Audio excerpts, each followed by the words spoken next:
finally, if any of you have $75,000 laying around, you don't know what to spend on, you can now buy a Boston Dynamics Spot robot.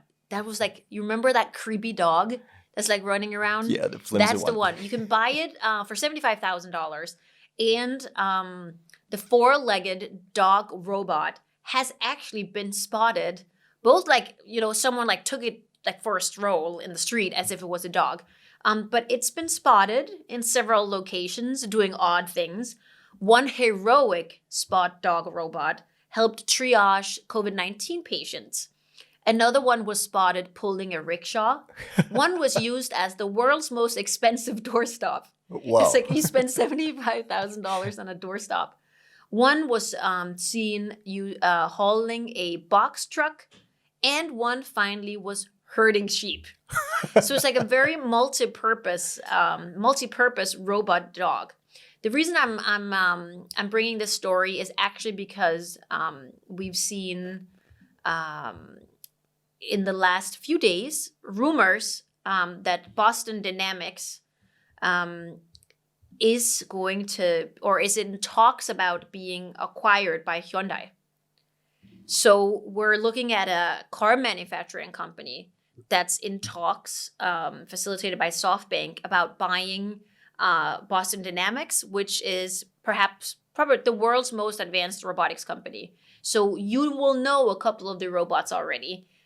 Spot the dog, but also I think their second most famous robot is Atlas. And obviously I'm obsessed with Atlas because my youngest son is called Atlas. Atlas is the world's most human-like Cirque du Soleil robot. Like it's completely crazy. Yeah. They call it the most advanced that was ever created. It's a research platform. It's a hardware. It jumps. It almost does a ballet. It can do all these absolutely fantastic things. It's an athlete. It's an athlete. So one wonders why are they doing that? Is it the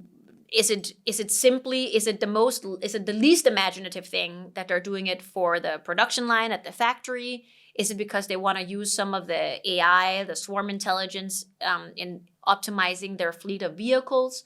Are they, we've seen both countries and cities make clear statements about, for example, in Germany, like there are certain cities that you won't be able to enter if you don't drive an electric vehicle, for example. So is this a move that they're going in that direction in order to use it for, to basically like not strip it down because they're going to obviously still have the robots, but to strip some of the technology down and repurpose it in all different kinds of ways, which obviously is what they're going to do. But I think that we'll see that, and it just reminds me like about this shift, that's happening, with not just with like in the automobile industry, but in general. We're seeing, cities, countries that are making a move towards more green tech, about reducing emissions. And what does that actually mean for our consumption and what we buy? So I drive a Tesla, and while I love the car, I'm totally obsessed with the car. I love the small, weird things that Elon Musk does. Like there's the fart operator. A what? So there's a fart thing. So like you can, it's always when you get a new person in the car and they haven't heard about it, it's like the best thing. So you can like, these fart pillows? Yeah. Yeah. So there's like an imaginative fart pillow under each seat. So with the software out of the speakers on the side, you can make it fart. So like it sounds like if you got in and sat next to me, I can press it and then it sounds like you're farting, for example. That's so clever. And then you can do like a fireplace and you can do the moon landing. So they always have new stuff. In Christmas, there's always like a Santa. You can get to jump on the screen and stuff like that. But still, so while I love the car, Elliot always felt we were never driving a real car. So when he was younger, if a car that made a lot of noise came by, he would be like loving that car. Could be like the oldest car, almost like a broke down car. He was like, car, it's like brum, brum. It sounds like a race car. It sounds like a sports car. That's such a cool car. I really want that car, And then we became those terrible parents that were like, well, the people in that car are destroying the world because, it doesn't go, like it's not electric. But the experience for him of what a car is he equated that with sound. And I know, Georgie, that you know quite a lot about, like, there's some research going into sound and vehicles. Yeah, actually, Audi recently, there was a news coming out from them that they are hiring a bunch of sound designers to actually make your car, your EV car, sounds natural, sounds like how you're used to hear of a car sound. So all the ambient noises from the road and the engine and the tires and everything that happens in a car, it's a very subtle noise, but it makes the experience of a car an actual experience.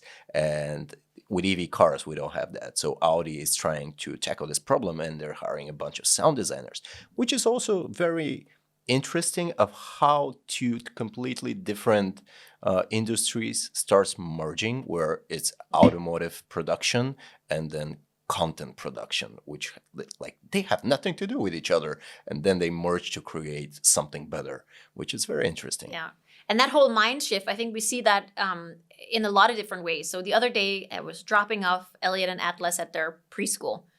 And there was another parent outside, and you could tell like something was happening. She was struggling. So she had one of those, like, these cool bikes where she's biking her kids and they're at the front, this Christiania bike. But her key had gotten stuck in the lock and she couldn't open it up. And she was like battling with it. And then she sees us coming out of the car and she says, do you have any motor oil that I can borrow to kind of like try to get the lock out? And I was just like, no, like, a Tesla doesn't like have a motor, like it doesn't have motor oil. But even that, that is another example of that, these subtle things that we have this whole idea of these feelings and assumptions and notions of what a vehicle or what a car is like. Yeah. And she just like did not understand why I was just had to say no. I didn't go into this like long explanation. But our ideas of transport are being reimagined. In the last story I brought with us today from the Singularity Hub, there's a Dutch company that has created a flying car. Oh, wow. It cost $599,000. So that's kind of a lot. But it is now legal. Oh, wait, is that the helicopter car? It is like, it's kind of like a helicopter car. It's like this very pointy orange, like very ugly, sort of opposite of Tesla, which is like smooth and nice and pretty. And so it's called the PAL-V Liberty. And it's made by the Dutch company PAL-V. And as it says here, it looks like what you'd probably expect or imagine a flying car to look like. A cross between a small helicopter and a very aerodynamic car with a propeller on top. It can go up to 99 miles an hour. And in flight mode, its max speed is 112 miles per hour. Yeah, I saw their demo video. What was interesting there that they showed the car driving on the road and flying, but they never saw the transition in between. I know. I noticed that too, right? Yeah. So it makes you feel like, does it actually work? Yeah. And you're not sure? Even if it is, I will only imagine that you have to get out and spend like 2 hours of setting up your car to take off.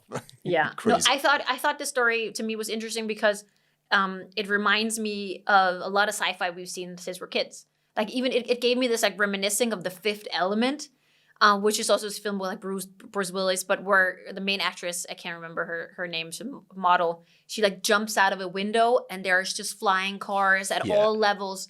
And the city has been reimagined because it's not a city that has one level. It's a city with multiple levels. So for example, you might as well have a grocery store in the second level or the third level or the top level. Like anything can be anywhere. So to me, that was one of those moments from sci-fi that really made a huge impression on me. And I've continuously been disappointed with like our lack of ability. And we talked about flying cars forever, but nothing's been happening with it. So now something is happening with it. We've also seen huge advancements with drones, and much bigger drones, maybe drones we wouldn't even call drones. I know Georgie is a drone operator. I have a small drone at home as well. Yeah, we actually have a news on that where DJI, the biggest manufacturer of drones, came up with their newest drone recently, which is like below the weight of what you're required to get a license. So you can fly this drone everywhere completely legally and do whatever you want.